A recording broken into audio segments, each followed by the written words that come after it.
みんな元気ですか？コッヒーです。小昼間かほどのラジオ第12回目の配信です。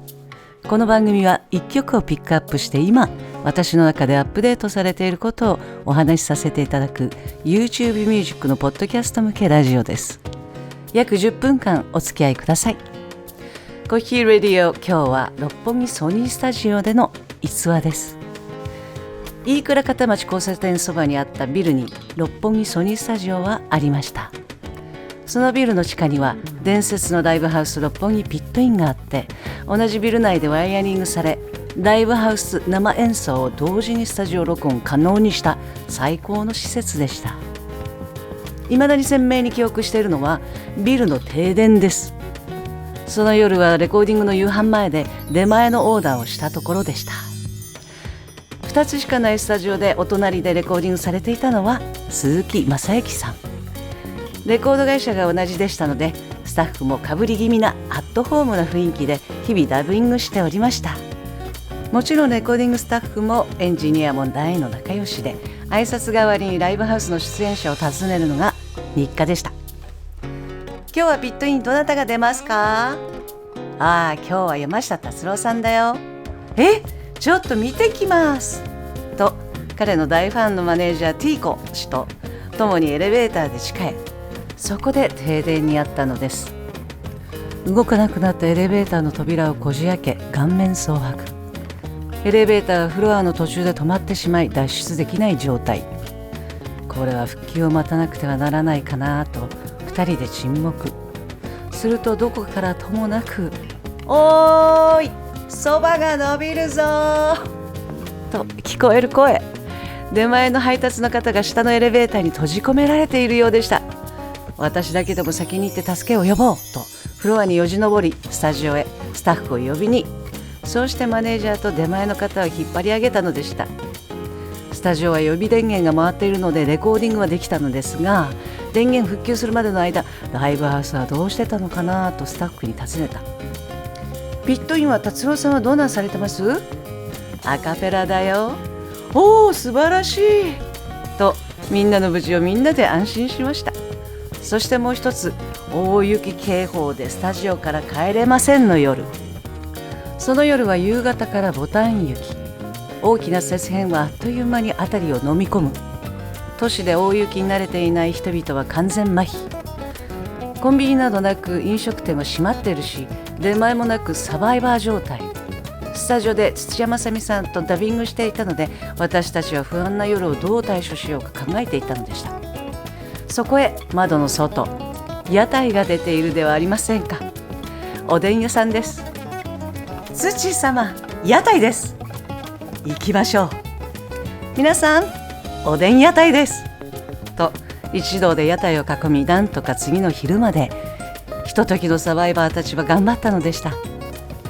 ここで皆さんからのメッセージをご紹介いたします。妙子さんから、六本木ソニースタジオのお話、私たちが知らないレアなエピソードでワクワクしています。今年もライブにラジオにとたくさんの幸せな時間をありがとうございました。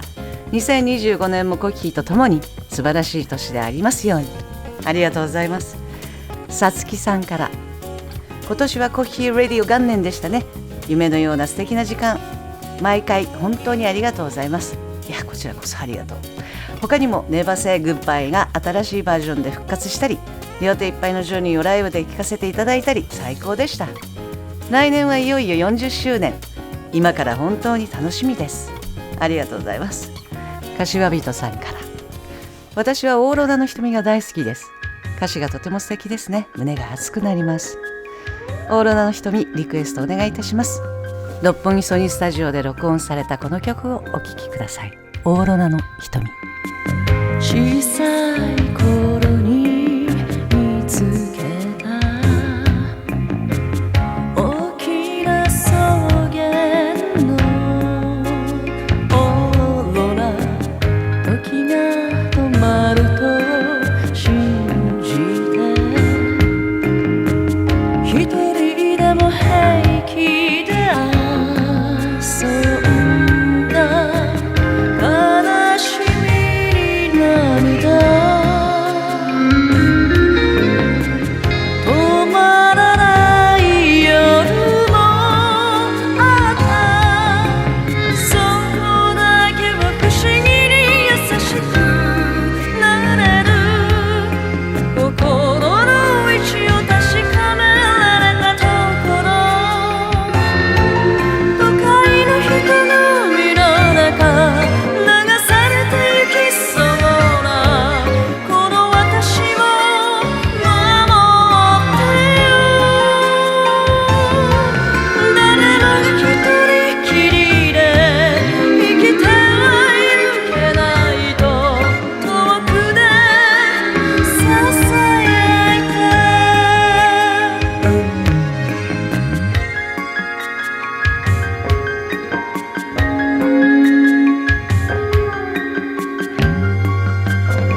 お聞きいただいているのは小比類巻薫でオーロラの瞳です。ようこさんからメッセージ。コッヒーレディオ当初のお気持ちを今話してくださって胸が熱くなりました。デビューして初めて安らぐ場所を見つけられた。それがセントエルモスバーインディーズ。文字から情景が見えたり空気を感じたりすることがありますが、インディーズは想像していた通りの温かくコッヒーの思いを語れる場所だったんですね。尾崎豊さんのことは以前にライブでも話してくださいましたね。楽屋に奥様と一緒に訪ねてこられて、スーツ姿が素敵でしたと話されていました。はい、ジョルジョ・アルマーニのスーツでソフトダンディーな装いでしたよ。コッヒー何かで書かれていましたね。冬が好きだ。人恋しくなるこの季節は、歩いている人たちの丸めた背中に小さな温かささえ感じてしまう。六本木の街も今はそんな季節ですね。これからも六本木はコッヒーを優しく包んでくださる、そんな街ですね。ありがとうございます。きびだんごさんから、六本木のお話を聞いていて、昔六本木で会おうよ、今すぐおいでよっていう歌があったな、なんだっけともやってましたが、岡村康之さんのカルアミルクと判明してすっきり。カルアミルクって甘くてなんだか先週感があって胸キュンです。コッヒーは思い出のカクテルってありますか？きびだんごさん、エスパー？偶然にも前回のセントエルモスバーインディーズで偶然会ったのが岡村康之さんとその友人でした。思い出のカクテル、ポルトガル・リスボンのホテルのバーでウンダーベルグとクワントローでカクテルをと横断したことを思い出しました。ウンダーベルグはドイツ発祥のハーブ酒で、香りも味も胃に効く粉薬そっくりですなぜか癖になっちゃうんですね。コントローはフランス産のリキュールでお茶などに数滴加えていただいたりします。その2つを使ってオレンジベースで作るカクテルは絶品ですが、名前のない私専用のカクテルです。さあ、最後にポエトリーの時間。皆さんに届けたいなと感じた詩人たちの言葉をご紹介いたします。真夜中に私は言った。いやいやながら小さい子供の時に、あのお寺の屋敷へ、父の家へ。父は牧師、お星様は並んできれいにキラキラ光ってた。真夜中に、時を経て広い世間に出てからのこと、恋人に好かれ思い詰めて通っていけば、頭の上で星と北極光がさや当てしてた。行きにも帰りにも私は幸福を吸い込んだ。真夜中に、それからずっと後のこと、満月の光が心の闇に明るく差し込めば、岸方のこと、行く末のこと、しみじみと心嬉しく次々に忍ばれた。真夜中に、ゲーテ。いかがでしたか？小比類巻薫のラジオ。次回は2025年デビュー40周年に向けてのお話をさせていただく予定です。皆さんからのコメントお待ちしております。それではまた。コッヒーでした。See ya!